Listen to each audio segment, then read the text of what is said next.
Caros católicos, ainda hoje gostaria de continuar nesse tema das emoções para fechar esse primeiro ciclo sobre tema tão importante em nossa vida, em todos os aspectos dela, em particular, claro, na nossa vida espiritual.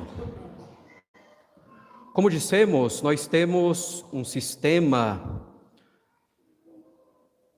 que já julga as coisas, as situações, as pessoas, a nós mesmos até, de maneira automática, um sistema, por assim dizer, emocional automático, que se forma antes do uso da razão em nós, o que vai se formando antes mesmo do uso da razão em nós, que continua se formando enquanto esse uso está se desenvolvendo e esse sistema que continua sendo acionado durante toda a nossa vida antes da razão. Às vezes é então uma ativação emocional muito intensa que nos leva então a não agir de maneira correta, de maneira boa, às vezes nos leva efetivamente a agir de maneira mesmo pecaminosa. Ou às vezes não chega a ser tão intenso, mas é algo muito frequente que prejudica também a nossa vida, que faz evitar certas situações com as quais deveríamos lidar para o nosso bem, para o bem do próximo, para a glória de Deus, ou que nos fazem ser agressivos, raivosos em dadas situações, por exemplo. E vimos também que mesmo já quando estamos com o pleno uso da nossa razão, por assim dizer, que apesar de vermos que aí algo que não está bem, que não está ordenado nessas reações emocionais, isso não basta para mudá-las, porque é algo muito enraizado em nossa alma que tende a arrastar o nosso ser inteiro, inclusive a nossa inteligência, a nossa razão e a nossa vontade. Com efeito, caros católicos, a nossa razão, nós vamos desenvolvendo o uso da razão a partir dessas informações, desses dados, desses conhecimentos, dessas reações emocionais que já estão nesse sistema automático.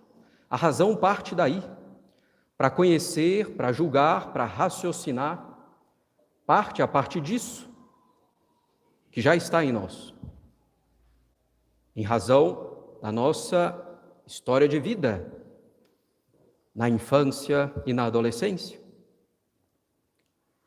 E partindo já dessa visão, que às vezes é distorcida justamente, a nossa razão enxerga tudo com essas lentes, por assim dizer, com essa coloração, com essa inclinação.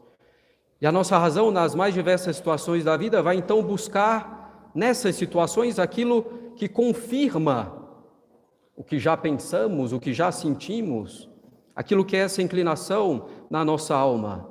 Busca aquilo que confirma em nós mesmos, nos outros, na vida, porque temos essa lente que filtra a nossa atenção para aquilo que confirma o que já temos em nós. A nossa razão vai fazer isso para procurar manter a coerência com o que já é a nossa vida, com o que já é a nossa percepção. E isso é normal. E nós seremos também levados a agir de forma que tudo isso também se confirme em nossa vida. Nós daremos alguns exemplos para entender melhor como isso funciona. Esses padrões, caros católicos, de que estamos falando, esses esquemas, por assim dizer, emocionais, alguns deles muito intensos, se constituem em razão das nossas interações sociais, na infância e na adolescência, sobretudo, com os pais, irmãos, avós, tios, primos, professores, colegas, enfim. Aquelas pessoas são um pouco mais presentes em nossa vida, de algum modo. Às vezes, é uma experiência única, mais traumática que nos marca, mas muitas vezes são certas repetições de experiências semelhantes.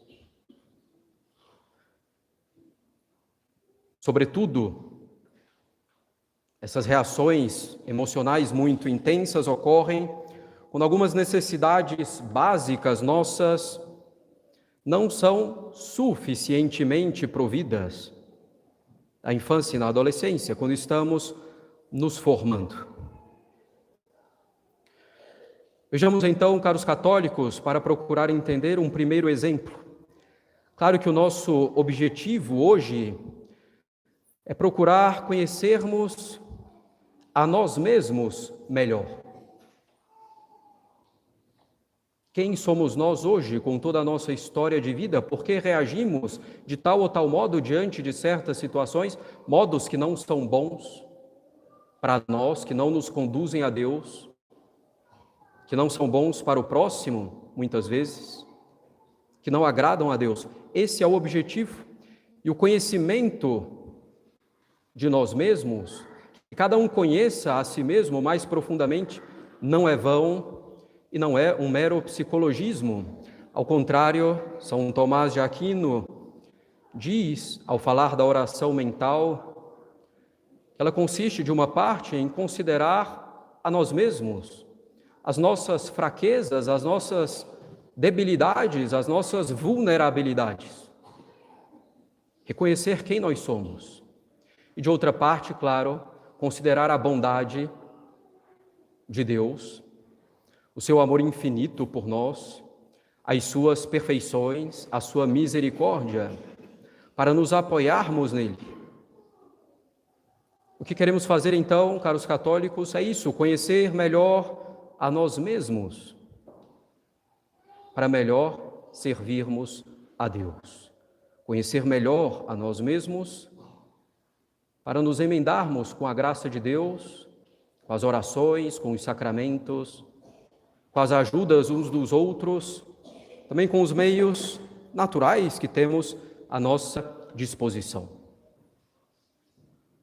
Consideremos então, caros católicos, um primeiro exemplo. Imaginemos uma criança que foi privada emocionalmente. Quer dizer, na sua infância, não perguntaram praticamente nunca ou muito pouco para ela o que ela sentia, o que ela pensava nas situações, sobretudo nas situações em que se via que ela estava de alguma maneira afetada, que eram mais importantes para ela. Não perguntaram suficientemente o que ela sentia, o que ela pensava, não buscaram compreender o que ocorria com ela, não a acolheram em suas dificuldades, não foi ela suficientemente apoiada, orientada nessas situações que, como uma criança, não tinha como saber enfrentar, lidar, que solução dar. O que era aquele sentimento que ele estava? Será que aquele pensamento era verdadeiro, correspondente à realidade ou não? Precisava de conselhos, de apoio, de compreensão, alguém que se interessasse efetivamente por ela. Diante de uma infância assim levada e também uma adolescência, a pessoa vai poder enfrentar isso de 3 modos.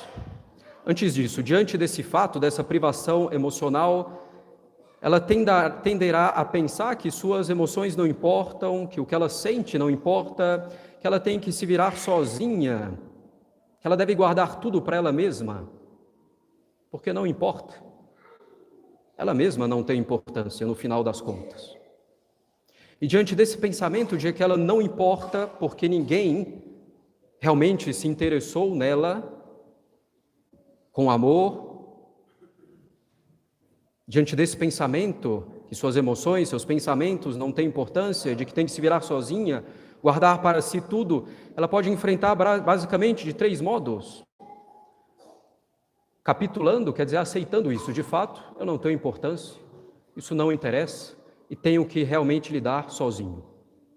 E claro que isso vai fazê-la sofrer as mais variadas situações da vida em que precisa de ajuda, como todos precisamos. Ou ela pode enfrentar isso se protegendo, nem querer pensar, se distrair, se ocupando com outras coisas, às vezes bastante viciantes e pecaminosas, para não sofrer, para não ter que lidar com esse pensamento de que ela não importa. Ou ela pode também enfrentar hipercompensando. Quer dizer, ela pode enfrentar dizendo sim, importa sim, e é só isso que importa.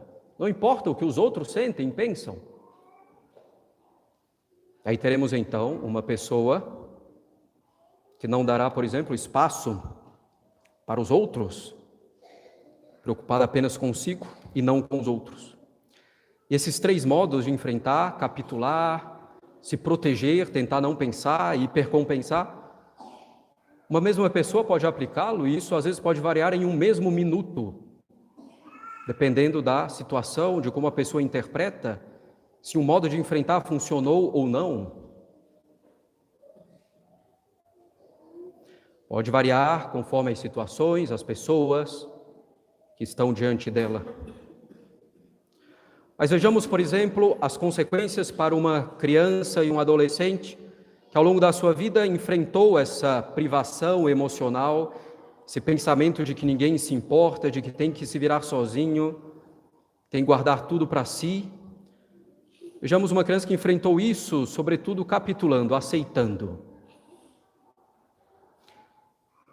Ela vai então tender muito a se fechar, a não pedir ajuda, e a sua visão de mundo vai ser como que automaticamente cada um que se vire sozinho, as emoções não importam.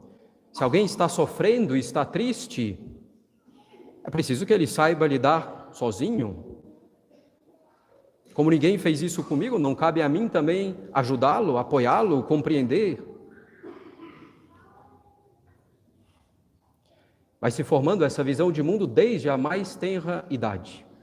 Ainda antes do uso da razão, vai se formando isso. E em situações em que a pessoa se vê novamente privada emocionalmente, ela pode ter essa reação emocional muito forte.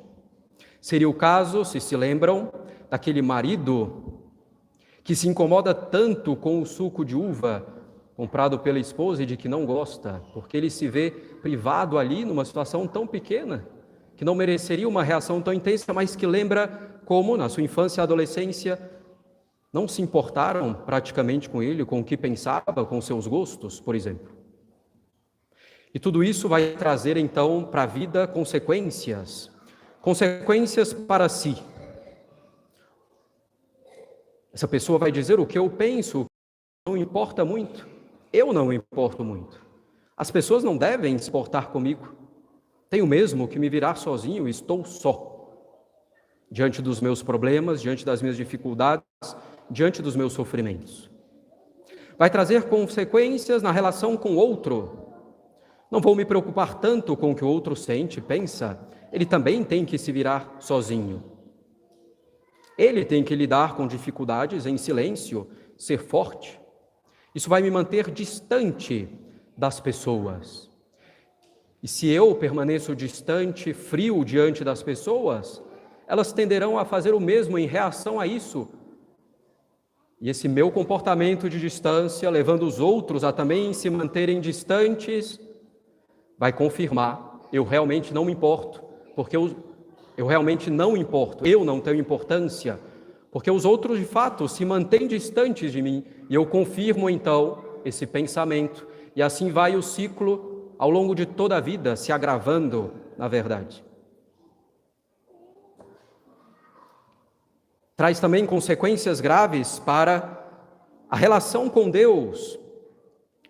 Essa pessoa que chegou a solicitar uma atenção, uma compreensão, em alguns momentos de sua vida, terá medo de pedir coisas a Deus, de pedir o amor a Deus, porque ela tem medo de ser ali privada disso, rejeitada. Ela terá medo de amar a Deus, de se entregar a Ele inteiramente. Não pedirá coisas que deveria e poderia a Deus nas suas dificuldades, porque ela tem que ser forte e vai manter no fundo um relacionamento distante com Deus, ainda que saiba que ela deve pedir tudo a Deus, que deve confiar, que deve ter uma intimidade profunda com Deus, com nosso Senhor Jesus Cristo, com o seu sagrado coração. Mas é assim que ela vê todas as coisas e também Deus. Ela terá medo de pedir, de Deus não atender imediatamente como ela quer, e ela interpretar isso então como uma rejeição da parte de Deus. E aí ela vai ter muitas dificuldades, às vezes até mesmo para rezar, porque sabe que pode entrar nesse ciclo de sofrimento diante de Deus, achando que Deus está a rejeitando e vai então recusar a oração, embora saiba que deva, que é bom, que Deus acolhe. Mas isso vai levando a não rezar, vai diminuindo a confiança em Deus. São consequências muito sérias, caros católicos, na vida. Vejamos ainda um segundo exemplo. Consideremos agora uma criança e adolescente que na sua vida foi sempre muito criticado, pouco elogiado, pouco reconhecido as coisas boas que fazia. Nada estava suficientemente bom. Se tirava 9, 9,5 na prova, por exemplo, nunca estava bom, tinha que ser 10, por exemplo. Nas tarefas em que era solicitado em casa, sempre havia alguma crítica. Está bom, mas falta algo, pode ser melhor. É evidente que pode, muitas vezes. Mas é preciso ver se aquilo foi ensinado para a criança, se ela foi apoiada, ver também a capacidade dela, conforme suas habilidades e idade. Então, uma criança que foi assim muito criticada, pode também ela enfrentar essa situação de 3 modos: capitular, sou ruim mesmo, incapaz de algo bom, e aí nem vai mais tentar muita coisa, ou vai tentar já meio mal, fazendo mal, porque você criticado de qualquer jeito, nunca dá certo, nunca fica bom. Ou ela pode tentar se desligar, fazer sem expectativa alguma, ou tenta fazer, mas nem pensa, tá bom, tá ruim, simplesmente vai fazendo, procurando se desligar de qualquer possibilidade, expectativa. Ou ela pode hipercompensar com um perfeccionismo, então tenho que fazer tudo perfeito sempre, senão não tem valor nenhum, porque era sempre assim. Ou então ela pode hipercompensar dizendo tudo que faço é bom. Ela então vai se defender e argumentar intensamente, excessivamente, diante de uma crítica qualquer. E antes de ser criticado, já vai criticar os outros como maneira de se defender. Mais uma vez, esses modos de enfrentar podem variar durante um mesmo minuto até. Varia de situações para situações, de pessoa com quem lida. Mas o problema de fundo é o mesmo: sou incapaz, não consigo, não presto. Digamos então que uma criança, uma adolescente tem enfrentado isso, esse criticismo, sobretudo hipercompensando. Ela vai ter então uma visão de mundo extremamente crítica, vai reclamar de tudo e de todos e de si mesma. Ela vai então procurar fazer tudo da melhor maneira possível, num perfeccionismo que é impossível, na verdade, de se manter e de se cumprir. Então, consigo mesma, não pede ajuda, não aceita sugestões, correções, autossuficiente. E vai ter muitos prejuízos na vida por causa disso. Com os outros, pode ser essa pessoa que enfrentou, hipercompensando, agressiva, crítica, não ajuda, humilha, desdenha, e por isso vai ser também criticada. E aí retoma todo o ciclo. De fato, eu mereço ser criticado em tudo. E vai ter consequências também na relação com Deus. A pessoa pensa que tem que ser perfeita em tudo, em todas as suas orações, todas as suas práticas, em todas as virtudes. Senão, não agrada a Deus, senão é ruim, merece ser condenada, punida. Vê Deus, enfim, como hipercrítico, como os pais ou outras pessoas importantes foram na sua vida. Deus, como sempre, insatisfeito. Isso leva, claro, ao desânimo. E afeta grandemente a vida espiritual. 2 exemplos bem concretos, caros católicos, do que pode ocorrer ao longo da infância, da adolescência, e que podem ter consequências, e que têm consequências ao longo de toda a vida, como estamos dizendo. E nós dissemos então que isso se desenvolve sobretudo porque algumas necessidades emocionais básicas não são asseguradas ou não são providas, satisfeitas suficientemente ao longo da infância. Não estamos dizendo de perfeição, mas de suficiência. Vejamos então brevemente algumas dessas necessidades que devem ser atendidas na infância e na adolescência. A primeira delas, a necessidade de ter uma base emocional estável, principalmente, claro, nos pais. Que os pais sejam uma base emocional estável.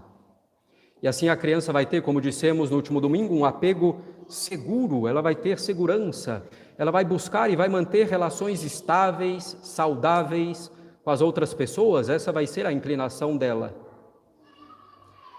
Se ela tiver, ao contrário, uma base emocional instável, imprevisível, ela estará sempre insegura, achando que os outros podem abandoná-la, deixá-la, largá-la a qualquer momento, sem apoio.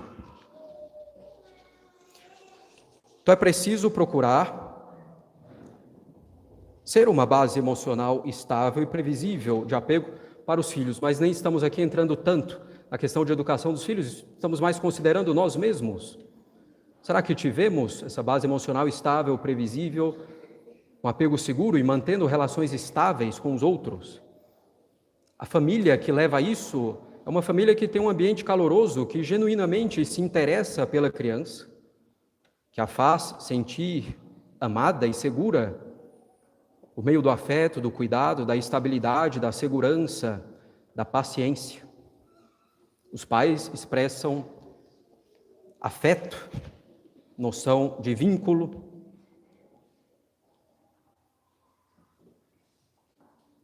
Uma outra necessidade básica é a honestidade, a verdade, o senso de lealdade e a ausência de situações de abuso. A criança ou adolescente precisa de pessoas íntimas, próximas, sejam honestas, verdadeiras, leais, que não abusem dela de nenhum modo. Fisicamente, verbalmente, sexualmente, evidentemente.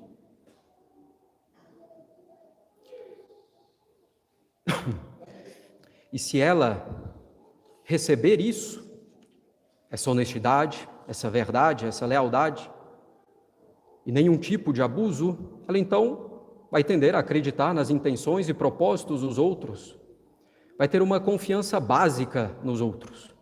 Não vai ser ingênua, evidente, mas vai tender a confiar nos outros. Dará o benefício da dúvida em situações ambíguas. Do contrário, ela vai padecer de desconfiança em relação aos outros, o que estão querendo tirar de proveito de mim, estão querendo me passar a perna, alguém vai me fazer mal. Uma outra necessidade básica é o afeto. O amor nas relações, empatia e proteção também. E a criança ou adolescente, assim criado com isso, vai ter, assim, digamos, uma plenitude emocional, vai formar relações que têm sentido, que têm valor, que sabe expressar aquilo de que precisa legitimamente, que sabe também receber pedidos em relação a isso. Finalmente, existe também essa necessidade básica de aceitação amorosa, incondicional por parte dos pais. Mas que a criança faça algo errado, ela precisa ver que é amada, como nós somos amados por Deus, mesmo quando pecamos. Deve ser encorajada para falar das suas dificuldades, dos seus conflitos, com a garantia de que não vai ser exposta, de que se mantenha um segredo. Ela tem a necessidade também de não ser criticada e rejeitada somente ou excessivamente. E se ela tem essa necessidade atendida, ela vai conseguir também ser honesta com os outros, tratar de maneira justa, saber amar os outros, ajudá-los uma vez mais. Mas se ela for muito criticada ou aceita só condicionalmente, ela vai ter uma percepção do mundo de vergonha de si mesma, de se esconder, de que ela é defeituosa, problemática.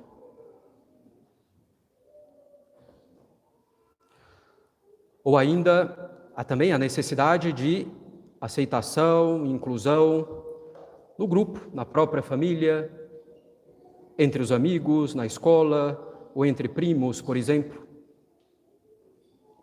E se isso é feito, ela vai ter uma visão de mundo de pertencimento também social. Vai ter interesse em ajudar os grupos, na sociedade, as maiores e menores. Mas se não tiver isso atendido, vai se isolar socialmente, manter-se à parte.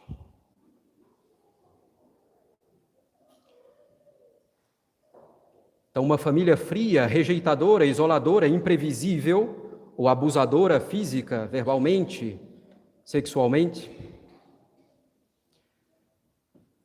vai levar a tudo isso, uma percepção de abandono, de insegurança, de desconfiança, de privação emocional, de que a pessoa é defeituosa, ou ela vai ter vergonha de si mesma, ou ela vai tender a se isolar. Pode ser uma dessas coisas ou várias delas. Ao contrário, a família deve prover suficientemente, então, como dissemos, um ambiente caloroso que genuinamente se interessa pela criança, pelo adolescente, fazendo-lhe sentir-se amado e seguro, com afeto, cuidado, estabilidade e segurança. Pais que expressam afeto estabelecem um vínculo seguro com os filhos, crianças e adolescentes. Reconhecem as emoções, compreendem e mostra para a criança que ela está sendo compreendida. Mostra o interesse nas necessidades dela, de cuidado. Estabelece na rotina diária um período em que possam ficar juntos, enfatizando a importância de ter esses períodos com qualidade. Demonstra afeto, também com gestos, com carinho, abraçando, olhando a criança nos olhos e demonstrando estabilidade emocional. Tudo isso tem grande consequência na vida.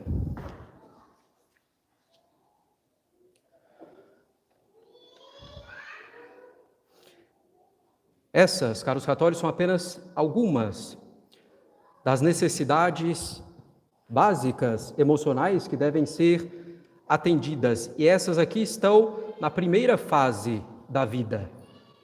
Claro que devem perdurar de algum modo e algum grau durante toda a nossa vida, inclusive como adultos, como casados, como sacerdotes, inclusive. Nós precisamos de tudo isso que nos vem das outras pessoas em algum grau e faz parte da caridade. Mas isso é só na primeira fase da vida, na primeira fase da infância, essas são as necessidades mais básicas. Uma base emocional estável, de previsível apego, a honestidade, verdade, senso de lealdade, a ausência de situações de abuso, afeto e amor nas relações, empatia, proteção, aceitação incondicional pelos pais, sobretudo, ser encorajados para falar, para compartilhar as dificuldades, os conflitos pelos quais passa, com a confidencialidade garantida, a ausência de criticismo e rejeição, ao contrário, o sentimento de aceitação e inclusão. Também na própria família é evidente, porque às vezes na própria família um filho pode se sentir excluído diante dos outros, por exemplo, porque tem dificuldades que os outros não têm. Mas também procurando, claro, esse acolhimento nos outros ambientes em que vive, na escola, na igreja, em primeiro lugar, depois da família. Caros católicos, essas são somente as primeiras necessidades emocionais básicas. E como disse, o nosso propósito hoje é considerar a nós mesmos. Se temos essa insegurança de que vamos ser abandonados, se temos uma desconfiança de que vão nos passar a perna, de que sempre estão querendo alguma coisa por trás, quando se interessam por nós, quando nos sugerem alguma coisa que no fundo estão querendo nos prejudicar, quando pensamos que nossas emoções ou nossos pensamentos, nossos gostos não têm importância nenhuma, ou que achamos somos defeituosos, temos vergonha de nós mesmos, ou quando nos isolamos socialmente, não queremos o convívio dos outros, devemos ver onde surgiu tudo isso. Por que tais situações nos afetam tanto e nos levam a agir de maneira que não é boa para nós, nem para o próximo e nem agrada a Deus? Tudo isso, caros católicos, é muito concreto na vida de cada um. E como padre, nós vemos isso e suas consequências diariamente nos casamentos, em pecados, por exemplo, contra a castidade, em que a pessoa não quer lidar com as suas dificuldades, seus sofrimentos, e vai então procurar algum conforto, alguma alegria tão desordenada que lhe faz perder o céu. Vemos como essas coisas influenciam a relação com Deus, a vida de oração, na confiança, na generosidade, na prática das virtudes, enfim.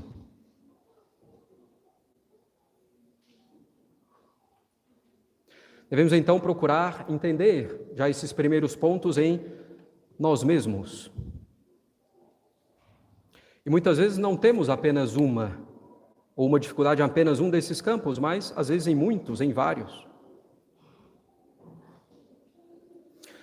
Nós procuraremos ainda então desenvolver pouco a pouco cada um desses aspectos e ver ainda as consequências no casamento e na educação dos filhos em sermões futuros. Então é algo muito importante, caros católicos, de considerarmos quem somos nós. Fazer isso diante de Deus, com a graça dele, para nos conhecermos bem, para aí podermos, numa infância espiritual verdadeira, nos abandonar a Ele, na ajuda dele, na ajuda do próximo. E muitas dessas coisas são muito dolorosas de pensarmos, de lembrarmos. Muitas vezes não queremos evitar, às vezes já esquecemos muitas coisas por causa da dor que nos causam.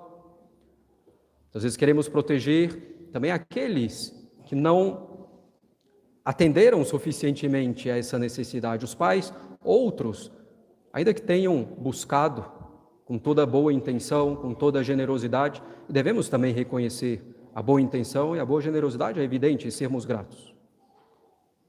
Mas precisamos considerar o que nos faltou, de onde vem isso e como reagimos, como lidamos hoje. Ver como deveríamos ter sido ajudados, apoiados, compreendidos, elogiados no que era bom, corrigidos ou criticados justamente, na boa medida, aquilo que estava errado.